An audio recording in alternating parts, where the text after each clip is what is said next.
Une coloscopie est une procédure médicale qui permet à votre médecin d'examiner l'intérieur de votre côlon et de votre rectum pour détecter des problèmes tels que des ulcères, une inflammation, des saignements, des polypes et des tumeurs. Un coloscope est l'outil utilisé pour effectuer une coloscopie. Il s'agit d'un tube flexible et mince équipé d'une lumière et d'une caméra vidéo à l'extrémité. Il est inséré par l'anus dans le rectum et est soigneusement guidé à travers le côlon jusqu'au cæcum. Le coloscope peut généralement entrer jusqu'à l'extrémité du petit intestin appelé iléon terminal.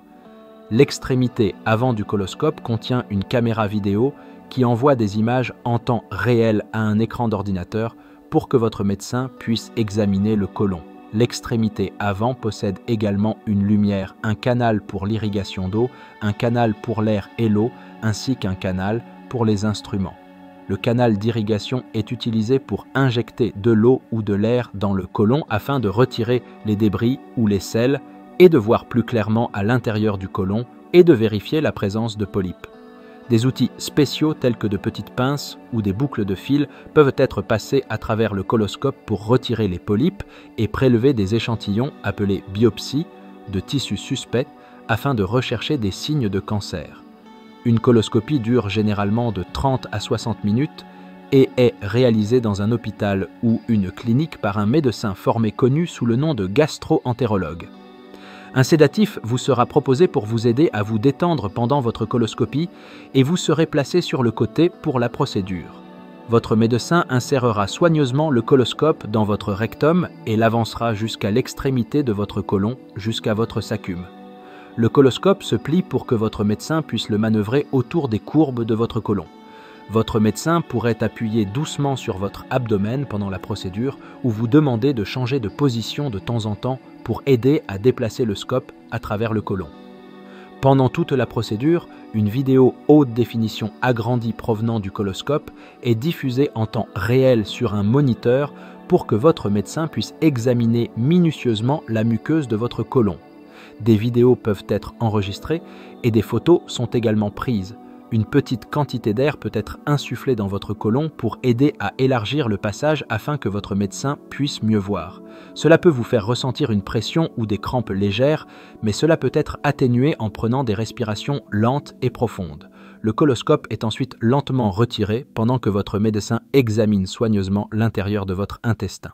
Si votre médecin trouve des polypes ou des zones suspectes pendant la coloscopie, les polypes seront retirés et de petits échantillons de tissu seront prélevés pour vérifier la présence de signes de cancer. Les polypes ne sont généralement pas cancéreux, mais ils peuvent se transformer en cancer, c'est pourquoi ils doivent être retirés. Les polypes sont retirés avec des outils de biopsie ou des boucles de fil qui passent à travers le scope dans le côlon. La technique d'ablation la plus courante est appelée polypectomie par lasso, où le polype est entouré par une boucle de fil, puis un courant électrique dans le fil brûle le polype. Le polype est ensuite tiré à travers le canal des instruments et collecté pour la biopsie. D'autres méthodes sont disponibles en fonction de la taille et de la forme du polype. Les polypes ne contiennent pas de nerfs, vous ne ressentirez donc pas de douleur pendant leur retrait. Après votre coloscopie, vous serez conduit à vous reposer dans une salle de récupération jusqu'à ce que les effets de votre sédatif se dissipent. Vous pouvez ressentir des gaz ou des crampes, mais cela passera rapidement. En raison de la sédation utilisée pendant la procédure, vous aurez besoin d'un membre de votre famille ou d'un ami proche pour vous ramener chez vous.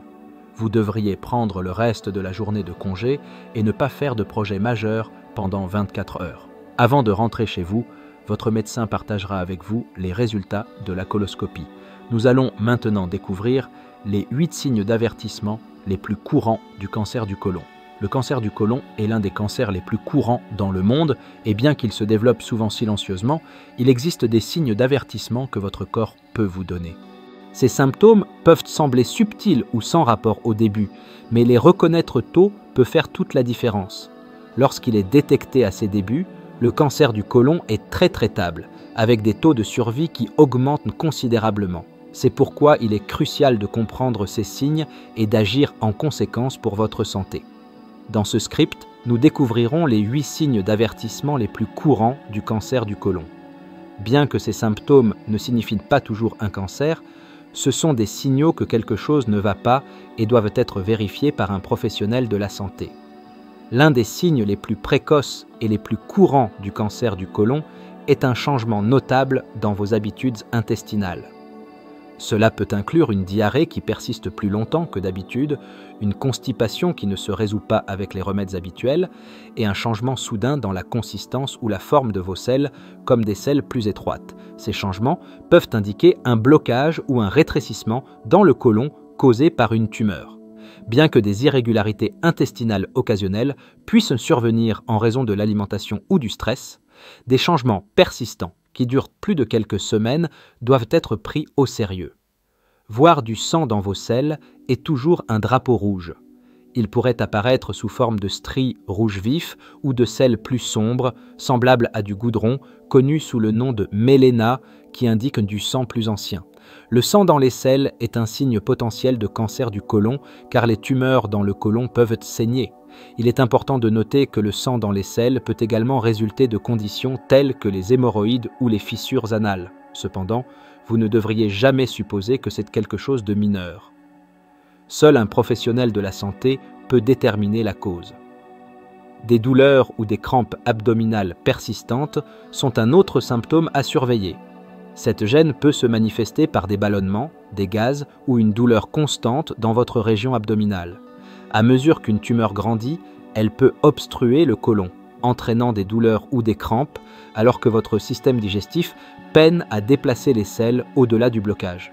Si la douleur abdominale devient fréquente, sévère ou ne se résout pas avec les traitements typiques, il est essentiel de consulter un médecin.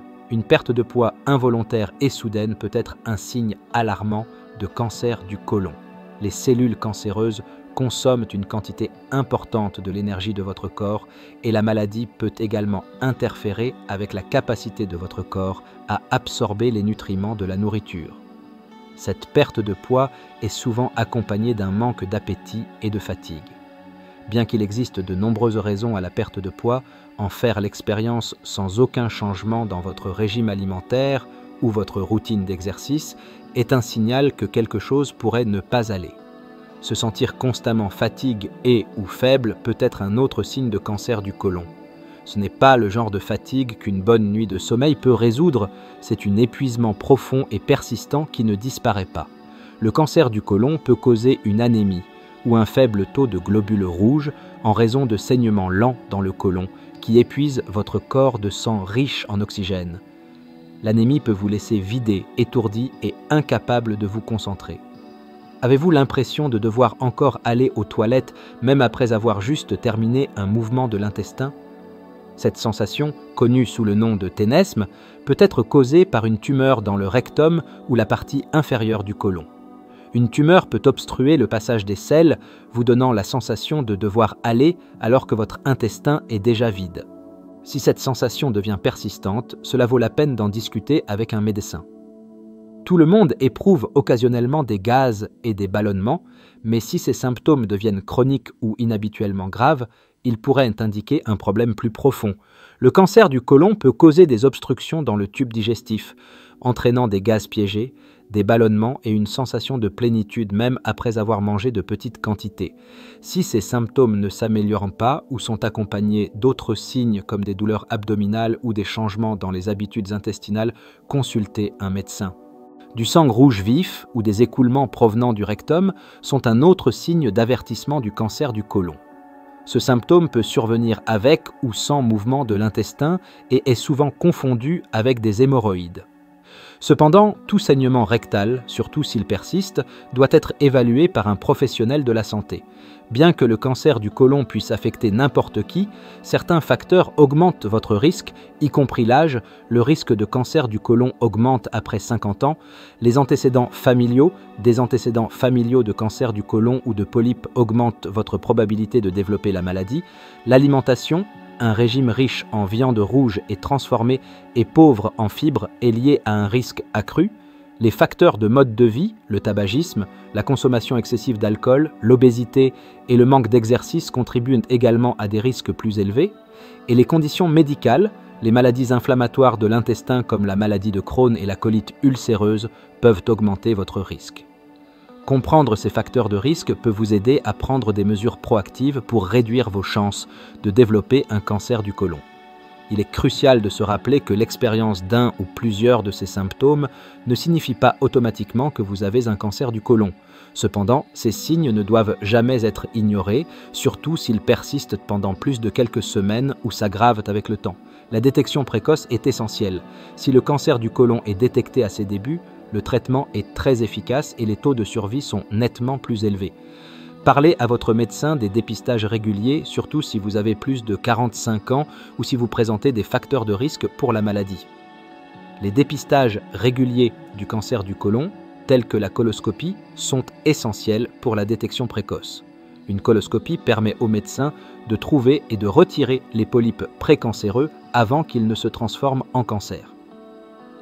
Pour la plupart des gens, le dépistage du cancer du côlon devrait commencer à 45 ans. Mais ceux qui ont des antécédents familiaux ou d'autres facteurs de risque peuvent devoir commencer plus tôt. Le cancer du côlon est une maladie grave mais évitable. Reconnaître les signes d'avertissement, tels que des changements dans les habitudes intestinales, du sang dans les selles, des douleurs abdominales et une perte de poids inexpliquée, peut vous aider à détecter la maladie tôt lorsque le traitement est le plus efficace. Si vous remarquez l'un de ces symptômes, n'attendez pas. Prenez rendez-vous avec votre médecin et discutez de vos préoccupations. Être proactif à propos de votre santé pourrait vous sauver la vie. En restant informé et vigilant, vous pouvez prendre en charge votre santé et réduire considérablement votre risque de cancer du côlon.